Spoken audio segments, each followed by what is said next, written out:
हमेशा याद रखिए, हमारे देश में सबसे बड़ी जो ताकत हमारे पास है वो लोकतंत्र की ताकत है। वो ताकत वोट की ताकत है, क्योंकि हम ये तय करेंगे कि कौन सत्ता संभालेगा, हम ये तय करेंगे कि कौन सत्ता में नहीं रहेगा। इसलिए ये ताकत जो हमको संविधान ने दी है ना, इसका इस्तेमाल बढ़िया से करिएगा। देश का संविधान इस देश की विविधता को दर्शाता है। वो बता रहा है कि इस देश में कितना कितना रिच कल्चर है। इस देश का संविधान ये दिखा रहा है कि इस देश में विभिन्नताएं हैं तभी एकता है। सकती है कि झारखंड में आज न्यूज़ पे आया कि कल सब लोग काले कपड़े पहनेंगे, हो सकता है? सरकार के पास तो ताकत होती है, वो कर सकते हैं। क्यों नहीं कर सकते? क्योंकि हमारे देश का संविधान एक बाउंड्री तय करता है सरकार के पास भी, कि सरकार को व्यवस्था को संचालित करने की ताकत दी है, उसका गलत इस्तेमाल करने की ताकत नहीं दी है। इसके अलावा भारत का संविधान बनाने में बहुत लोग थे, सबका अलग अलग विचार था, लेकिन सबका सपना एक ही था, एक अच्छा राष्ट्र बनाना, एक ऐसा राष्ट्र बनाना जहां पर सभी हो, एक ऐसा राष्ट्र बनाना जहां पर किसी भी क्षेत्र, धर्म, भाषा, त्योहार, रहन सहन, खाने पीने की आदतों के आधार पर भेदभाव ना हो। एक स्वस्थ चर्चा होनी बहुत जरूरी है। हम संविधान निर्माण की प्रक्रिया समझ रहे हैं, लेकिन उसमें ये भी समझते चलें कि संविधान ने जो उद्देश्य दिए थे वो क्या थे और आज जमीनी हकीकत क्या है। वो जमीनी हकीकत आप बता रहे हैं, संविधान के उद्देश्य मैं बता पा रहा हूँ। तो ये जो सवाल हैं आपके जायज सवाल हैं, वाजिब सवाल हैं। इनको उठाने के लिए हो सकता है कि अगर आप अकेले ये सवाल उठाएंगे तो इसका जवाब आपको ना मिले, लेकिन अगर आप 50 लोग एक साथ मिलकर ये सवाल उठाएंगे, कुछ मत करिए, आप एक प्रार्थना पत्र कम से कम अपने डिस्ट्रिक्ट कलेक्टर को दे दीजिए।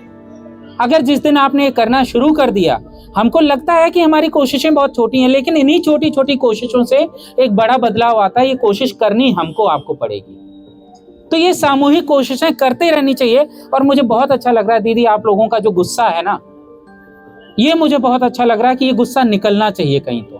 जब तक निकलेगा ना तब तक सॉल्व होगा। जी, सबसे खूबसूरत, सबसे अच्छा संविधान है, लेकिन ये तभी अच्छा रहेगा जब इसको चलाने वाले लोग अच्छे रहेंगे। संविधान ने तो वो लिख दिया है, अब यहाँ पे अगर उसका पालन नहीं हो रहा है तो सवाल कौन पूछेगा? आप ही तो पूछोगे ना। ठीक है। इसके अलावा हमने सामाजिक, आर्थिक, राजनीतिक न्याय की बात की। आप लोग उद्देशिका में पढ़ ही चुके हैं कि हमारे देश की सत्ता, हमारे देश की सरकार ये कहती है, हमारे देश का संविधान ये कहता है कि सबको आर्थिक न्याय मिलना चाहिए। मतलब सभी को इतना तो जीवन जीने का अधिकार, इतना आर्थिक न्याय मिलना चाहिए, इतना पैसा तो होना चाहिए कि सम्मान पूर्वक जीवन जी सके। जरूरी नहीं है कि अगर आप पढ़े लिखे नहीं है तो भी आपको आर्थिक न्याय मिलना चाहिए, आपको रोजगार के अवसर मिलने चाहिए।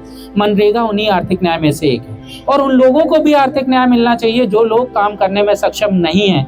इसलिए वृद्धा पेंशन और ये सारी चीजें, वो भी एक तरह का आर्थिक न्याय। हमें क्या आर्थिक न्याय मिल रही है सर? ज्यादा दूर नहीं, झारखंड की ही बात करिए। वृद्धा पेंशन 1000 है, मैया योजना 2500 है, जिसका पति काट के ला के दे रहा है सर। तो हर महीना 1 तारीख को 2500 रुपया दिया जाता है, लेकिन एक विधवा को 4 महीना से विधवा पेंशन नहीं दिया जाता, वो भी 1000। ये भी तो गलत नहीं है सर। कहीं आर्थिक और महिला पुरुष के नाम पे भेदभाव आज भी है कि नहीं? तो इसकी जिम्मेदारी हमारी होगी, कदम कदम पर है।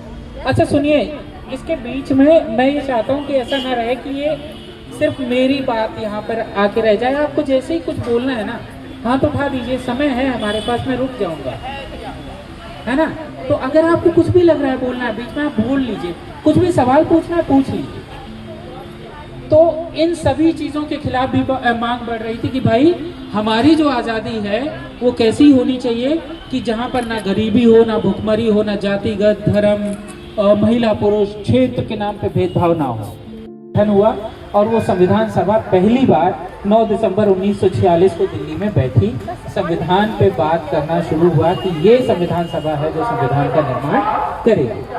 अब दूसरी बात ये है कि जब संविधान सभा में प्रतिनिधित्व का मामला आता है, अब आप बताइए कि अगर 4 दिल्ली के लोग बैठ के ये तय कर लें कि इस देश का संविधान क्या होगा, तो क्या वो समझ पाएंगे कि झारखंड की समस्याएं क्या है? जो कभी झारखंड नहीं आए होंगे वो नहीं समझ पाएंगे कि जल, जंगल, जमीन की ये विरासत को कैसे संभालना है, इसके लिए क्या नियम बनने चाहिए, क्या कानून बनने चाहिए। हमारी संविधान सभा को पता था कि ये बहुत बड़ा देश है, इतना बड़ा देश है, अलग बोली